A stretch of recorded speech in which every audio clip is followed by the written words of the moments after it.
Jackson. Okay, you know, we should, it might be out of order, but since he talked about, you know, the copyright maybe, or should we go into how I lost the memorabilia and then we get up, in other words, do it in chronological order?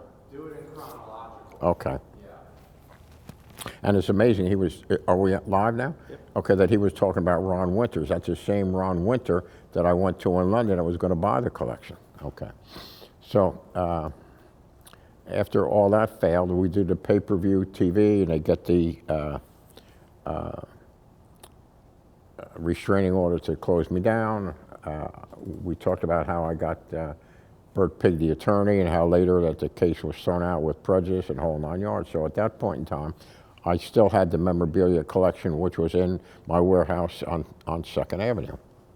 And I'm still having trouble selling it for what I think is the fair value. I had my former brother-in-law, his name was Gene Lowy, lived in a gated community in Boca Raton, Florida, and he had a, quote, very rich neighbor who was interested in my collection. The guy's name was Richard Altamari. He flies up here on a private plane. He tried to impress himself. I mean, you know, 3-piece suit on, you know, walks into the office. Wouldn't even sit on my couch because it's dirty, you know, dirty. So walk, show him the whole collection.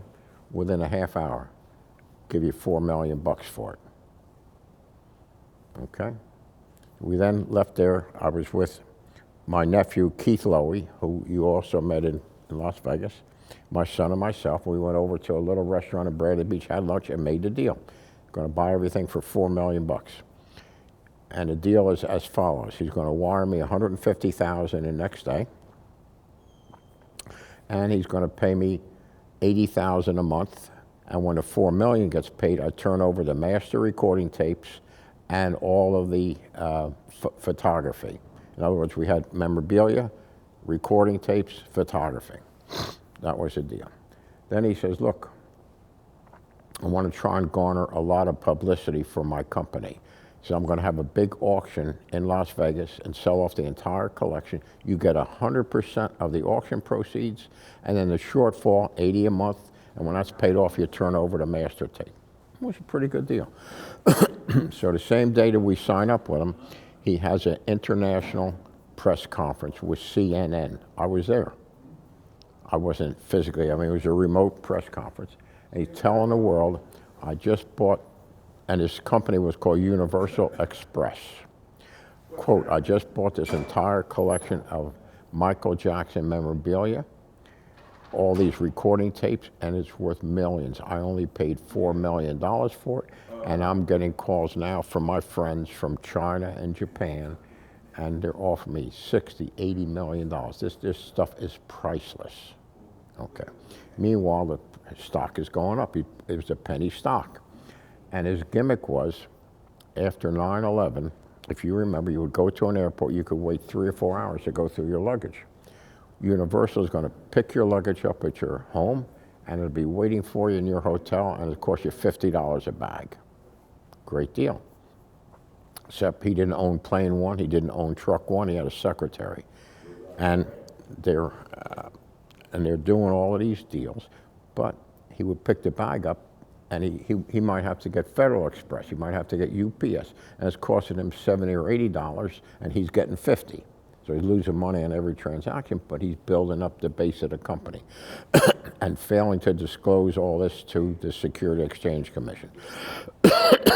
So they warned him about this, and also he's sucking the money out of the company. So the, I guess it's the SEC threatened him, whole 9 yards, so now he needs something to keep it going, so he announces this big press conference that he bought this collection, so people are now throwing more money into the kitty, right?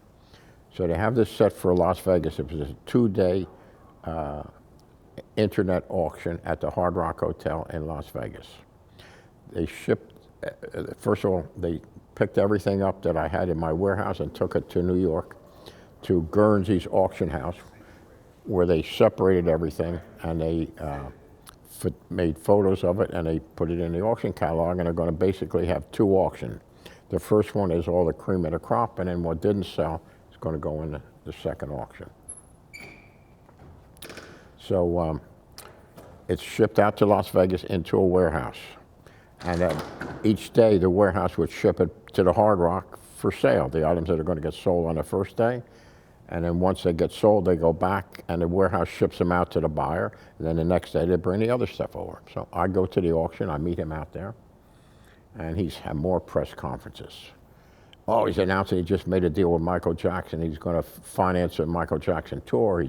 Michael's going to do new music for him and everything like that. Okay.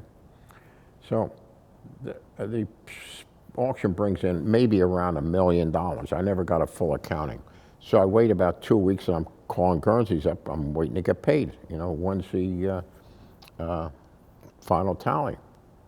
I said, it could probably take another couple of weeks. He said, because you got checks that come in that have to clear. You got credit cards that have to all be cleared. You got some people that sent the stuff back. And he says, maybe in a couple of weeks we'll have the final accounting. Next thing I know, Mr. Altamar gets thrown in jail by the Security Exchange Commission without a trial.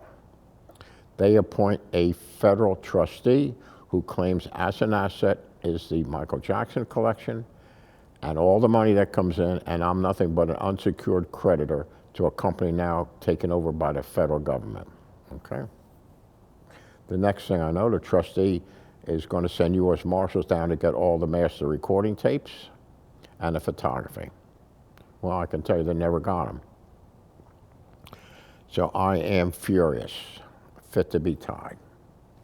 So I filed a lawsuit against Altamari, who was in jail, a lawsuit against Guernsey's auction house, because they knew it was my stuff, and against a U.S. trustee. And we're doing battle back and forth. Meanwhile, the trustee is contacted by Michael Jackson and Janet Jackson, claiming that the stuff being sold is their, quote, personal property, even though it was demonstrated in the bankruptcy that they never filed a proof of claim, and it was all listed as being owned by the debtors in possession, not any third party. But still, they raised the claim. And the trustee wants to honor the claim and is ready to give them some of the stuff back. Make a long story short, I made a settlement with the trustee. If I would give Michael Jackson maybe 15 or 18 items of his personal stuff back, give Janet 10 or 12 items of her stuff back, they would sign off, and as long as I paid the trustee $30,000 to cover her legal fees, I could get all the stuff back that was left in the warehouse in Las Vegas and the stuff that was left in the warehouse in New York at Guernsey's. I agreed because I know the stuff is worth minimally $200,000-300,000. Now, bear in mind, Michael is still alive. Michael signs off consenting to the fact that I own good title to the master recording tapes, not the intellectual property, but to the physical property of the tapes. That's a big deal to me, okay. Michael signs, Janet signs, and trustee signs. 3 days later, Michael Jackson is dead. The value of the stuff went through the roof, okay. So now I make preparation to fly to Las Vegas to get the balance of the stuff that's in the trucker's warehouse. Since I had already paid the trustee, she had an attorney out there that she sent the key to. He opened up the storage vaults. And at the same time, there's 2 lawyers from the Michael Jackson estate ready to collect their 15 or so items. Okay. And the scene is, thank God, he got it on video, but it was probably 100 degrees in this warehouse, no air conditioning. They set up a table, and I'm sitting at the table with this inventory sheet, and behind me is my nephew, who owns a moving company, and my son-in-law. And the deal is, the nephew would pull the stuff out, my son-in-law would take it, bring it to me, and we'd cross off the number off the inventory list. And then it would go in another storage vault that's ready to be shipped, which would have a clean inventory on it. Maybe after about 3 hours, my nephew says, that's it, there's no more. I said, what? I said, there's all these missing items. And he said, that's it. I said, okay, maybe they're commingled and they're in New York at Guernsey's other warehouse. I said, look, at least we know what we have here. Let's check the inventory off, seal that box out, and let's ship it out. Next thing I know, the lawyer from Michael Jackson's estate says, you're not going nowhere. I said, what do you mean? I says, I'm accusing you of stealing Michael's property. I says, you're crazy. I said, you better have a big gun because I am leaving. He said, you're not going nowhere. Next thing I know, he gets a federal judge on the telephone. I forget the judge's name, and he has it on a speaker, and he says, are you Mr. Vaccaro? Yes, Your Honor. Did you have an attorney out here? I says, I don't now. One time I did. He said, was his name Kachioka? I said, yes. So he says, I'm issuing a restraining order. You're not leaving Las Vegas. You will be in my courtroom at 9 o'clock tomorrow morning. I said, oh my God, and I am livid. I'm screaming, I'm fit to be tied. Back then I was probably 75 years old, I could have a damn heart attack. And then my nephew says, Henry, they don't give a damn who you are. Here, look what they did to O.J. Simpson. They threw his ass in jail for less than what you're doing. So he says, and I had a couple of friends there, and one guy said, let me take you back to the hotel. I want you to sit in the steam room and relax and get a massage. Let your nephew and your son-in-law handle this. So I go back, and what they told this lawyer was, look, we didn't take Michael's stuff. And to prove it, we're going to unpack everything in front of you. And I don't care if it takes till midnight. Well, sure enough, it took 3 or 4 hours. I went through every item. See, what they thought is that, like, there might be Michael's jacket, item 282. Well, it would be in an enclosure. They thought I'm shoving stuff in there and quickly packing it and hiding all the documents, and like Michael's driver's license and all the stuff he's supposed to get back. Well, everything was unpacked. It was not there. They called up and released me to let me go home. So 2 days later, we go home, and we go to Guernsey's warehouse in New York, where a representative of Janet Jackson was there and got her stuff. We put everything that was in these boxes in a moving van, brought it back to New Jersey, to Loewy's warehouse, and we opened it up. There's 300 or so items still missing. So I said, something is wrong here. So Henry, my son,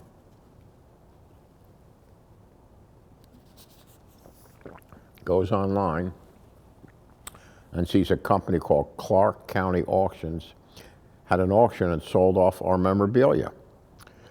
I filed a police report, but it took 3 or 4 days because I filed it in the wrong town. We were in North Las Vegas, and I filed it in Las Vegas, so I had to redo it again. So they arrest the auctioneer. He goes, you can't arrest me. Here, I bought it legally. Here's the bill of sale. I bought it from the warehouseman. There was a lien, and the company, he said the trustee never paid the lien. I take it back. I have the right to sell it, which was a fraud. The trustee had paid every month on the warehouse. They even had the keys to the storage vaults, but this guy broke through, took all the good stuff out, sold it for $50,000 cash, green cash, in the parking lot. And this guy took off. Nobody has ever found him. Okay? So the rest didn't stick. Meanwhile, the stuff was sold. We got a couple of pieces back, but not much. So maybe a few months later, Henry goes online again. He sees in Dallas, Texas, a company called Heritage, which is a big auction house, one of the biggest in the country, selling the balance of my memorabilia. So my lawyer sends him a letter, said, if you try to sell this, this is stolen merchandise, we're going to have you arrested. Well, the guy did the right thing at the time. I thought it was the wrong thing, but he filed suit against me and against the guy that consigned it to him to determine the real owner. Okay, now I got to go to Dallas. Fly to Dallas, got to hire a lawyer. Talk to a couple of lawyers. I'm looking at $75,000 to $80,000 to go through this whole mess to get something back that could be worth 100 or 120. I mean, what do? Do you spend 80 to get, and then you could still lose. I could still lose. Doesn't mean I'm going to win. So I did something that probably is unheard of. I went to the Internal Revenue Service, their main office in Dallas. I said, look, I owe you money.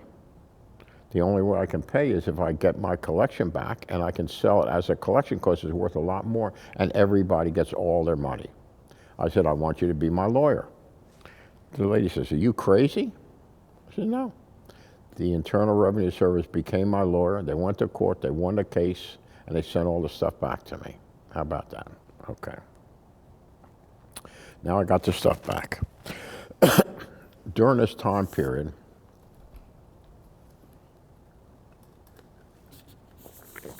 we had hooked up with a guy named Howard Mann, who had heard about my story, and initially he wanted to do a documentary. And I signed an agreement with him. He gave me $40,000 cash up front, and I'm going to get 50% of the money that the documentary earns.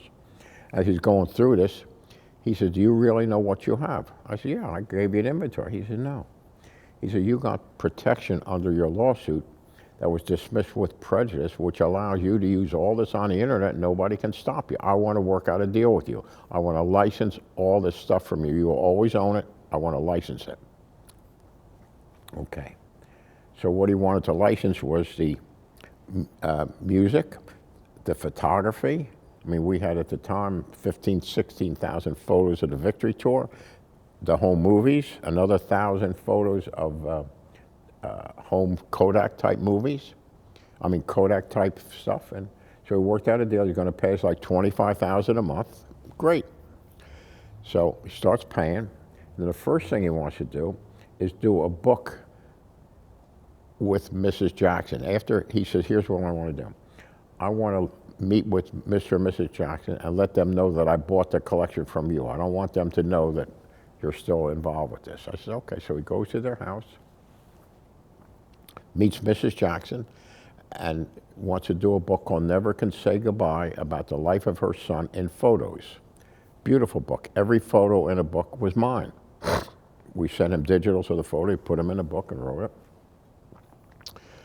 Goes on, Mrs. Jackson goes on the Oprah Winfrey Show. It's the first time in the history of an Oprah Winfrey Show that a book didn't do 1 million sales. Why? Howard Mann had no point of purchase. You had to purchase it through the website, which was screwed up. Next thing, he gets sued for $20 million by the Michael Jackson estate, claiming copyright infringement, theft of, you name it, he gets sued again. He gets sued. Okay. He got sued. They couldn't sue on the photography because I own the photography. But they sued because he put 5 pictures of Michael Jackson's artwork that Michael signed, so he sued for copyright infringement. Then he sued for name and likeness, and he sued for, the name of our company was Vintage. In one leg of the V in the logo, he had Michael in what's known as a criminal lien position, which they trademarked, of Michael playing Charlie Chaplin with the top hat and the cane, leaning back. So he superimposed that in one of the legs of the V. And then in the front cover, he said, "I want to thank the Michael Jackson estate." And they sued that, how could you thank us? We never authorized this. So they sued him for $20 million. Okay. Now they third-partied my company in because I owned it and I licensed it to them. They third-partied me into the suit. Oh, man. They take my deposition and the whole 9 yards, and one thing led to another. Now they're going to trial. Meanwhile, I had an agent who's trying to sell my memorabilia, and we get hooked up with a company called the Disney Group. Not the Walt Disney Company, the Disney Group. And as it turned out, that was kind of fake as well, because one of the owners claimed that he was a distant cousin of Roy Disney, and he never was. So another scam. They offered me $18 million. Met with them on several occasions. They showed me proof of funds, the whole 9 yards. Okay. So now I figure, well, I got to get out of this lawsuit. So I make a settlement with the Michael Jackson estate to pay them $500,000 within 1 year. And they gave me 1 year to pay interest-free, and they took a lien on the memorabilia. Well, it doesn't take a brain surgeon to know if you're going to get an $18 million here, and it's only costing you $500,000, you're going to net out $17.5 million, you're going to do it. So I signed the deal, and they agreed not to interfere in my ability to sell the collection. Fine. Okay. 3 months later, the whole deal with Disney falls apart. Their money never comes through, that falls apart.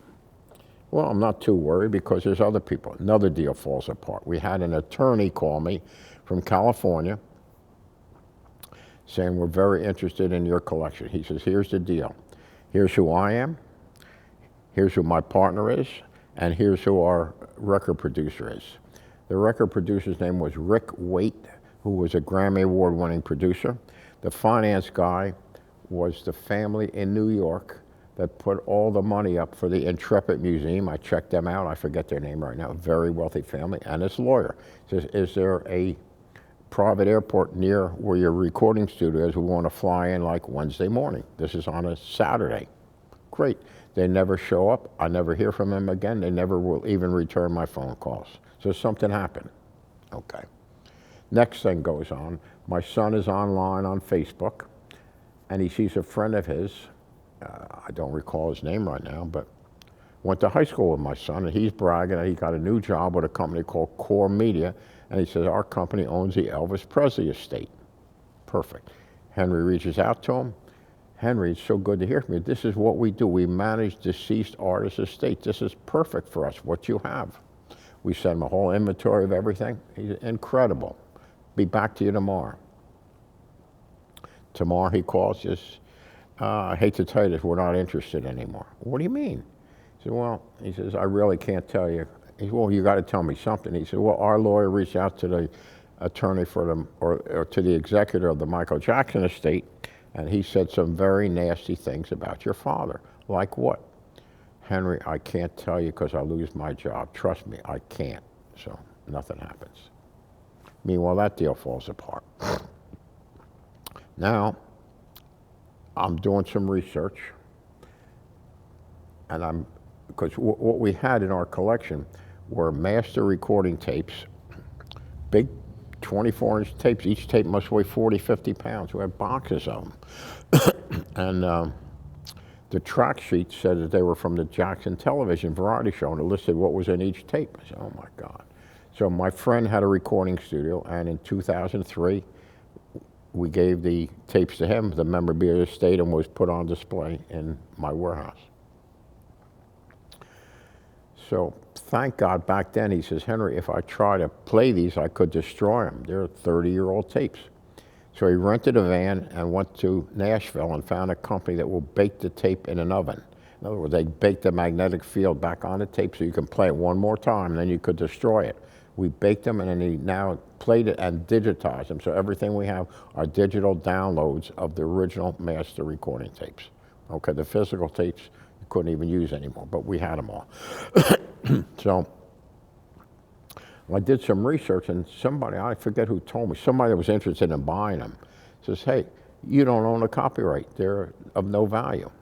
So I go online to the Copyright Office, and it does not go back past 1980. In other words, every year they go back another year. It takes them that long to put everything on the internet. So I drove down to Washington with Frank Harris. We drove down, we went through the microfilm and found out that Joe Jackson owned the copyrights. Okay. So come back, ask Frank to reach out for Joe Jackson. We reach out for Joe, and we fly to Las Vegas. I had $20,000 cash in my pocket. I already had an affidavit prepared and some other stuff. And I met with Joe. We met him in the Orleans casino in Las Vegas, and he had with him another guy who was a lawyer, I think. I said, Joe, I want to buy your copyrights. How much you got? I said, I got $20,000. He said, no way. Worth a lot more than that. I said, Joe, let me be honest with you. They're no good to you because I got the originals. You might have the copyright. They ain't no good to you. I got the master tapes. Well, he hemmed and hawed. I said, all right, let's make the deal. I went in and gave him $20,000 cash, no receipt. He signs an affidavit, and he says, I want my name notarized. He doesn't know. I need his name notarized. So we notarized his name. And what I found out in Las Vegas, because of all the phony stuff that goes on, if you get something notarized, they take a photo ID of you. You need a witness as to who you are. And anyway, then they take a picture of you to compare it with the photo, and you pay for it. So I got it all signed off, notarized. Now I go home, go to the Copyright Office with Frank Harris, and I transfer the copyright to my name. Great, okay. Meanwhile, I have to file a Chapter 11 bankruptcy because the 1-year period is up and the estate is ready to come and seize all the memorabilia. So I quickly filed a Chapter 11. Thank God I listed that I filed a personal 11 and a company of 11. The company's name was Vintage Associates. I filed personally, and I listed as an asset the copyright that I just bought from Joe Jackson. And when he said value, I couldn't put a value because you can't determine what the value is, so I left that open. Okay, now they're going to sell at auction, since I couldn't restructure the company because Core Media fell apart, all the deals fell apart. So now I'm forced to auction off the memorabilia, which was only a few pieces, but all the master recording tapes and et cetera. So they put up each tape, and unbeknownst to me, maybe 3 days before the auction, I go online to check it to get the progress of this online, and I see a disclaimer. Each tape had a disclaimer. It said the estate of Michael Jackson owns the copyright and is not for sale at this auction. I tell my lawyer, they don't own the copyright. I own the copyright. And I said, I demand that you have those taken off the auction until we can determine who owns the copyright. So he says to me, he says, I don't think you understand. I don't represent you now. I represent the creditors, and I'm not taking anything down because any money comes in is going to them. I said, I own the copyright. He did some research, and he was right. You don't own shit. He said, Henry, you bought air from Joe Jackson. I said, what do you mean? He said, didn't he file bankruptcy in 1999 to screw you out of the money that he owes you? I said, yes. He said, I went through his whole bankruptcy filing. He never listed that he owned the copyrights. Therefore, in my legal opinion, this is an unadministered asset of that bankruptcy. And quote, I have all this in an email. The only way you could buy it is if you could reopen that bankruptcy. But since you have no money, I'm sure the Michael Jackson estate would buy it. In a legal opinion. I said, well, doesn't that prove that they don't own it? He said, Henry, I'm not taking it off the auction. And by the way, he says, that'll measure your damages. So the auction went forward. And the tape sold for like a couple of $100 each because nobody can use them. And you couldn't play them, but you still couldn't use them because you don't own the intellectual property. Okay. Well, I was pissed because now I have nothing, no money from the auction, no nothing. And I'm out $20,000 at Joe Jackson that I borrowed. So that was 2013. The sale, by the time the bankruptcy was over with the Chapter 11, was 2015. And I'm still stewing all these years.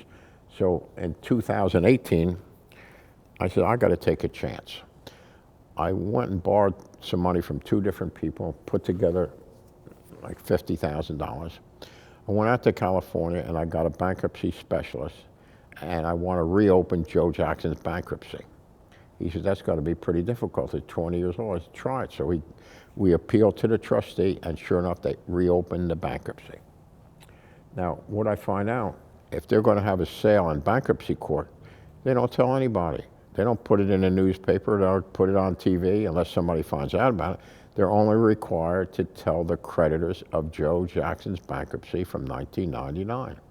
Well, of the 65 creditors, 42 were dead. That left about 20 creditors. Only one of them had some interest who didn't show up. But now Michael Jackson was alive in 1999, so there was no Michael Jackson estate. So the estate never got notice and never got wind of these copyrights. I show up. I'm the only guy there, and for $25,000, I buy the copyrights and intellectual property regarding the television shows, all that were owned by Joe Jackson. So to this date, I own the television shows. Okay. What you have to know is, initially, all I owned was the music from the shows because Joe took his family to a professional studio in LA, and he had top engineers. I think the guy's name was Ed Green, all Motown musicians, and they recorded everything meticulously for the television show. Then when they went on stage, they lip synced. So we had all the originals that were then lip synced on the show because they didn't have the technology that you have today. And also, as part of this mix, were all the outtakes from the show with the director saying, hey, Michael, do this, do that, et cetera. Okay. Now, armed with that court order, I got an order saying that I own it. I went back to the Copyright Office just to verify and transferred everything into my names legitimately now. So the lady says, well, Mr. Vaccaro, we might have on file all the original television shows. I said, what? Well, I never knew this, but all motion pictures and television shows, there's usually an original or a copy of the original on file with the Library of Congress. They have warehouses full of this stuff. Sure enough, they had it.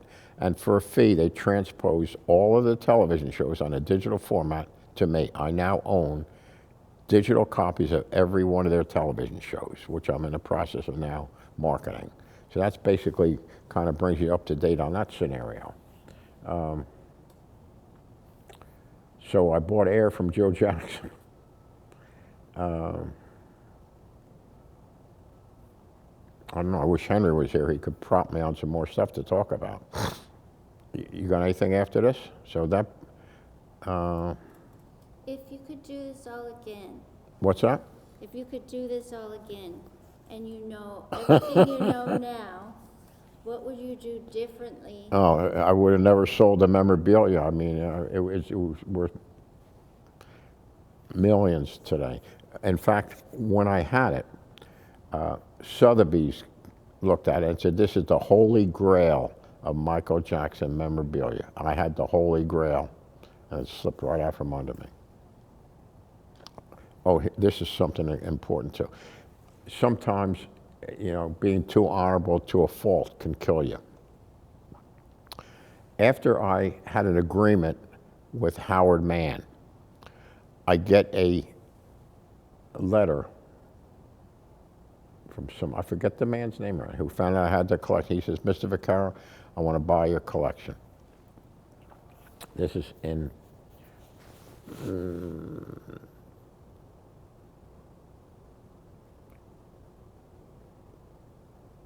I don't even know the year. Anyway, he says, here's the deal. Here's who I am.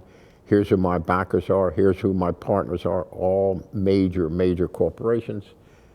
I'm going to have to find a letter and give you the exact amount, but he says, you know, I'm prepared to give you $15 million all cash, set it up in a trust for you, for your family, and give you and your family 10% or so on the back end of everything we do. Meanwhile, I already shook hands and made a deal with Howard Mann. I was so happy with this deal, and more than I ever expected. I reached out to Howard Mann. I said, I want you to talk to this guy, and we'll split any of the money that comes in because I shook your hand on a deal. Howard Mann blew the guy away. Oh, this is nothing. We're going to make 10 times more than this. Blew him away and blew that deal away. Instead, I make a deal with a guy that ends up costing me everything I had. Here's what it is. Where's he at today? Pardon? Where's Howard today? Okay. He's in California, but he's in the marijuana business now, big time, I'm told, big time. And he made a deal with the estate that they would not go after him. They got a judgment against him. They would not go after him as long as he never mentioned Michael Jackson's name again or talked about him, because he was going to produce a documentary showing that the will was a fraud. So, oh, okay, so now, after all this is done, my son and I meet up with this young man at a local restaurant who worked for Core Media. He shares the email with me. The email says, quote, Henry Vaccaro is guilty of fraud. We have a judgment against him, and he's in bankruptcy, okay? I've never been guilty of anything but a traffic ticket. You would not buy a used car from me if you ever got an email like that, let alone a multi-million-dollar collection. So he blew that whole thing. And meanwhile, I had an agreement that they would not interfere in my ability to sell the collection. Okay. Now, I don't have the money for a lawyer, okay? I sued Branca pro se in federal court of the state of New Jersey, okay, for basically tortious interference in my contract. Case was dismissed for lack of personal jurisdiction. Here's how screwy the courts are. Since the email went from California to a company in New York, and I'm in New Jersey, I would have had to sue in New York or California. And I just dropped it.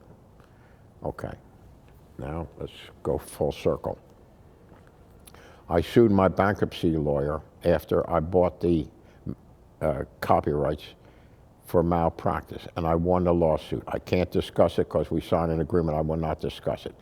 but he was wrong. I now own the copyrights, and he was dead wrong when he said that he allowed the estate to put that disclaimer on the copyrights.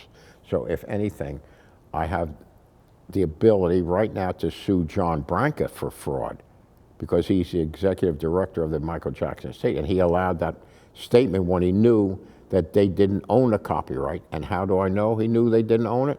Because he filed the same copyright for Joe Jackson. So he filed it for Joe. How can he now say Michael owned it? I got him by the short hairs, but where am I going? Another lawsuit that I can't even afford to do? So if I sell the stuff, I'm going to sue his ass. Okay, so, I mean, they just, the Michael Jackson estate is so litigious that, and I believe that they control the judges in California that they go before. That's how powerful they are. And, you know, anytime they sue, it doesn't cost them any money.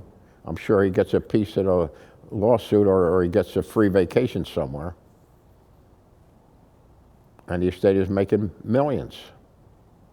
And these two fat cats are sitting there, you know, and they scare the shit out of everybody. But they don't scare this one little guy from New Jersey named Henry Vaccaro, because I've taken him on. I'm not afraid of nothing. I just don't have the money now. But I'm working on a couple of things that if it brings in money, I will not hesitate to file a suit against Branca. He's going to lose his law license for what this guy did. You can't go to court and say, I own that, when you don't own it, and then it got sold for next to nothing. So that's that story. I'm sure there's more. I wish Henry was here. He could. So do you have any of the memorabilia? No, we don't have. Just have The only memorabilia that we have left is I have the "We Are the World" sheet music, but it was all copied. Evidently, what they did is whoever was there that night, they all signed it. Some of them in blue ink, some of them in red, some in green, some, you know. And then they photocopied it, put it in a frame, and they sent it to different people that were there. So I have Michael Jackson, but when I took it apart, you can see that it's a color photocopy, but it's great still. I mean, it's worth some money. And then I have, there's a Fortune magazine that Michael signed when he bought it, and the reason he bought it because it's got stories in there about Walt Disney. And he makes comments, oh, I want to be like Walt Disney. Here's what he did here. So, and about 10 different pages are comments and underlined by Michael Jackson with a date next to his name. And then I have, I'll Be There, the first Motown 45 gold record. I have that. And I have the chemical that he bleaches skin white with. There were two. Oh, let me just go back about when we talked about Charles Sullivan. Charles Sullivan financed the entire Victory tour, and I told you he went broke over it. And he said the mistake I made was the cost of putting on a production like that. He said, for example, like tonight, if we're in Giant Stadium, he said, we got a complete stage, we got 65 tractor trailers on the road with all of this stuff. It takes a couple of days to put up. We got to have a union crew paying top dollar to put it up. He says, maybe next Wednesday we're in Miami. Well, we need another whole set of stages and trucks on the road for the Miami show. He said, we're losing our shirts. Finally, he says, we got a big payday in Knoxville, Tennessee. It's a non-union house. It gets set up for peanuts compared to the other places. We got a sold-out show. We're going to make some money. Michael gets threatened. Somebody's going to shoot him. Michael tells me, he says, I'm not going on. Charles Sullivan says, oh, yes, you are. He said, I went out and bought a bulletproof vest, and I gave it to him. I said, you're going on. And that bulletproof vest was in this. So when we opened up this, what they call a touring trunk, it had 5 Michael Jackson stage costumes, where he was like the general in the army, those costumes. It had a lanai suit that he wore on a TV show, and it had the bulletproof vest. And that's that story. And then when you open the drawer, there was a chemical compound that he bleaches skin white with, and it's a danger skin bleaching agent. And I filmed all that. Yep, you got that. And you got pictures of it? Yes, we have high quality definition pictures of everything that was going to be in the pay-per-view website. Thank God. So when we were in Vegas, I remember there was that blonde, perfect hair guy.